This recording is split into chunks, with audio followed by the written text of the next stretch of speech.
Te jednostavni savjeti za uštedu energije u kućanstvu. Energetski napici puni su kofeina i šećera. Opasna je to kombinacija koja za neke može biti kobna.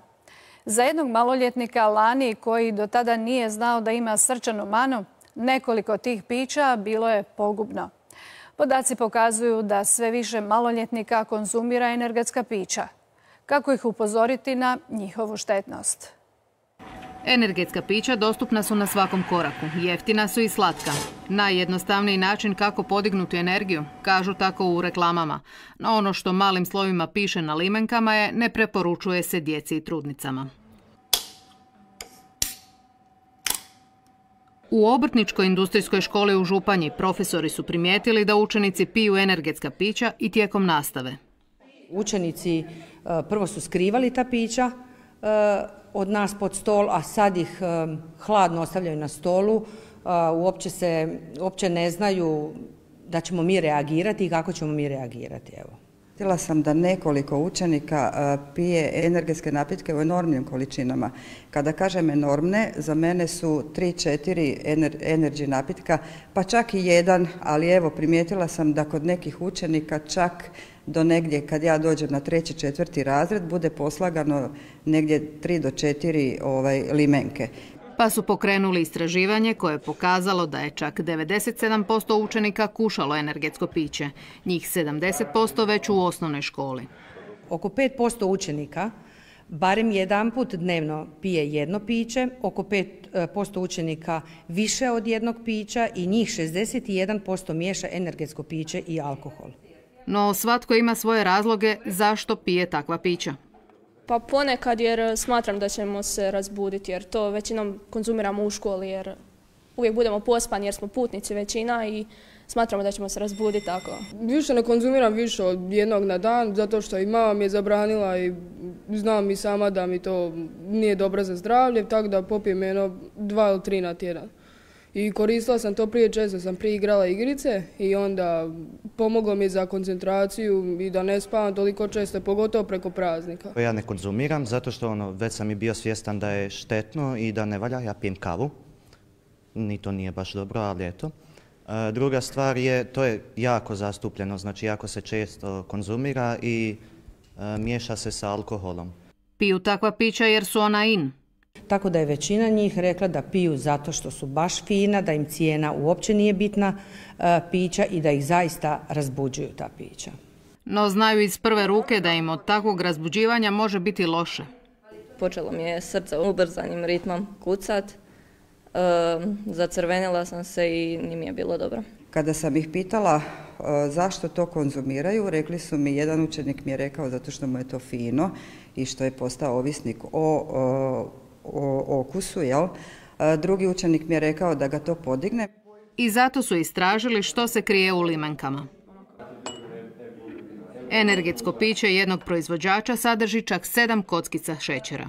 Čak sam se iznenadila koliko ima puno i kofeina i šećera i svega. Baš sam se iznenadila i mislim da ću čak malo umanjiti pijenje toga. Imala sam situaciju u razredu da je taj učenik koji pije stvarno više limenki dnevno, klonuo je i nije mu bilo dobro. I nije problematična samo količina šećera, nego i kofeina. U prosječnom energetskom napitku od 250 do 350 ml nalazi onolika količina kofeina koliko možemo pronaći u 1 do 2 šalice kave. Za djecu do 12 godina nikakva količina kofeina nije potrebna, odnosno svaka količina je štetna, a iznad 12 godina po nekima recimo mogu oko 100 mg dnevno bez nekakvih rizika za zdravlje konzumirati, a svako ovo jedno energetsko piće ima 4 ili 5 puta više sadržaja kofeina nego što je ta preporuka. Koliko su šećera unijeli u organizam nisu ni svjesni.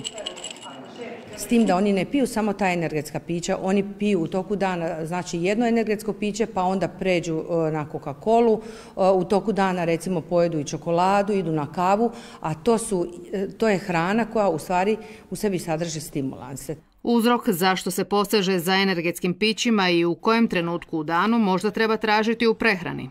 S obzirom na sve obroke u danu, vidjeti je li se između pojedinih obroka nalazi neko veliko vremensko razdoblje kad se ništa ne konzumira. I upravo to može biti trigger unosu ovakvih napitaka kao što su energetski napici. Djeca su isto tako sklona da ove napitke konzumiraju prilično kasno u danu, pa onda i to može rezultirati kasnijem odlaskom na spavanje, a to će pak rezultirati lošim snom i isto tako neispavanošću, što se onda kronično prenosi u tijeku dana i nekako se uvodimo u začarani krug.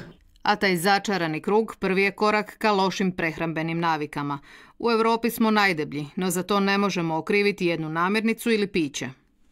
Da možemo uistinu pokazati prstom u nešto ne možemo, međutim morali bismo ipak naše prehrambene politike ukrenuti u smjeru koji će rezultirati boljom nutritivnom kakvoćom prehrane djece.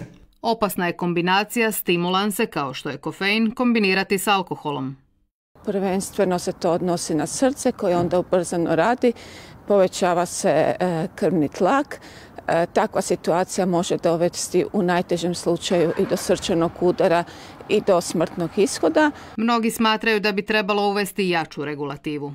U ovom trenutku mislim da bi bilo bolje promotriti što nude kantine u školi, promijeniti možda asortiman pića u školi i educirati učenike. Na energetska pića plaća se poseban porez. Pravila koja vrijede za reklamiranje alkohola vrijede i za ovakva pića. Uza sve to, baltičke zemlje zabranile su prodaju energetskih pića maloljetnicima. Neki trgovački lanci su takva pića samo inicijativno povukli s polica. Prijedlog zabrane prodaje u Hrvatskoj nije prošao.